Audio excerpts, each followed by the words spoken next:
My memories of that day are quite kind of perfect, really. I know that sounds a bit corny, but it's like I'm remembering it through rose-tinted glasses, but it was real at the same time.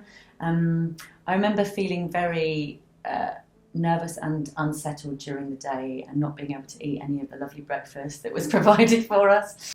Finding out was just the most incredible thing. And there's that little bit of time just between the judges' awards and the winner, where you know you haven't won a judge's award, and you're thinking, could there be a chance, a tiny chance? But I really didn't think there was. And I remember leaning over to my boyfriend and saying, oh, well, that's okay. And then Dame Jenny mentioned that she'd had Taliban running through her dreams, and I kind of grabbed his leg like that. And it was wonderful.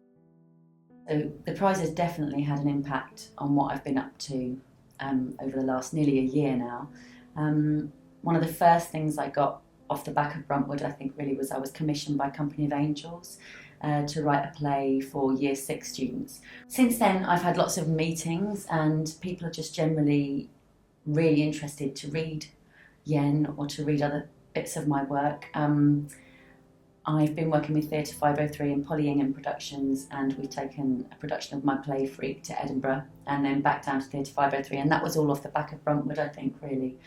And it was wonderful to have the Bruntwood name on the poster. It just kind of attracts a lot more interest, and people are reviewers as well, I believe, take a little bit more interest because of that. And then Chicken Shop spin on, Epsilon Productions at Park Theatre in London, and that was all planned, which was lovely. They showed real faith in the play and faith in me long before the Bruntwood Prize. But again, I think that's helped to draw people in. Now I'm working with the BBC on their writers' course.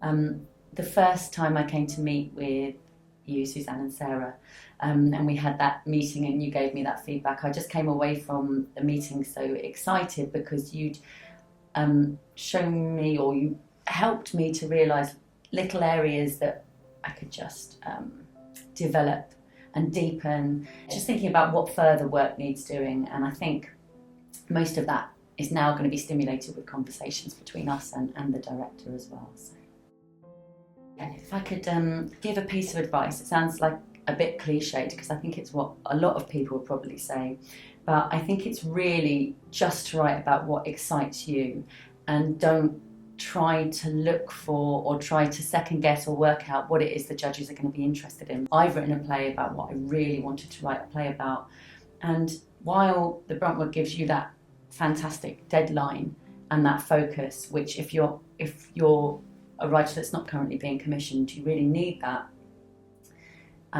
you still have to just show them what's going on for you and what you want to write about. I think generally for me, I tend to start with a bit of dialogue of two characters, and now I'm trying to go a little bit more digital. I have like a note organisation thing called Evernote, so I've got that on my phone and on my computer, and I'm kind of always like scribbling little ideas and notes, and it might just be a character description or a name.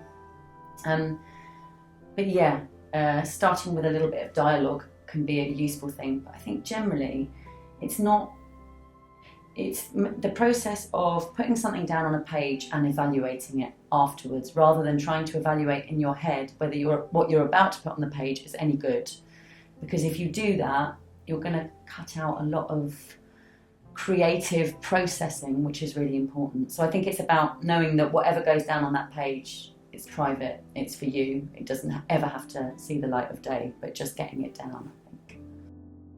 So I was longlisted for the award twice. I was in the top 100 twice, and then obviously getting through with Yen.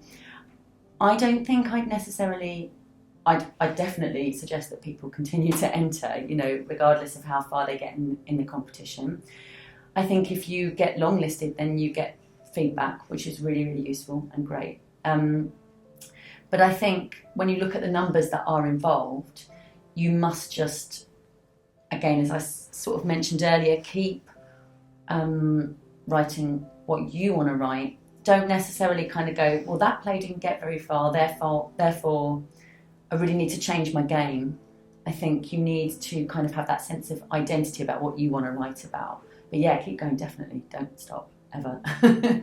I'm very inspired visually, but that doesn't necessarily mean I'll go to a lot of exhibitions or anything. I mean, it's something I've been doing for quite a long time, which is my parents save all the Guardian supplements from the weekend and stuff for me, and then I do a lot of collage work, and that's sometimes not thinking about what I want to achieve with this collage. It's not even necessarily this is for a character or this is for this scene or it's just putting things together. I find it really therapeutic, and I find it's a way of focusing my mind. So I think focusing my conscious mind, so the rest of my mind can kind of get on with working all of that stuff out that I need to for my next draft or something. So I do quite a lot of that, and music is an enormous thing for me.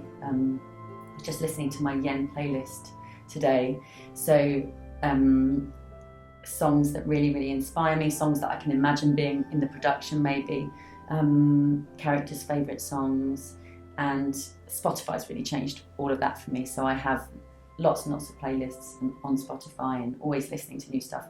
So yeah, music I would say is probably the biggest influence, I think. I just really enjoy listening to what people say, like the way that language develops and changes and rhythms change, and so it's very useful to be observant like that. But it's not confined to young people. I just really enjoy listening to what people say, but more importantly how they say it, how they use language. I think I'm really fascinated by that, and I think generally a bus is a good place for that. And also in terms of inspiration, I now, as something that's come off the back of the Bruntwood, is just having that prize money and being able to invest that in my work a bit more. I have a bit of studio space at Hackney Downs Studio, I'm in the Heart Space, which is a big artist studio, and we've got illustrators and translators and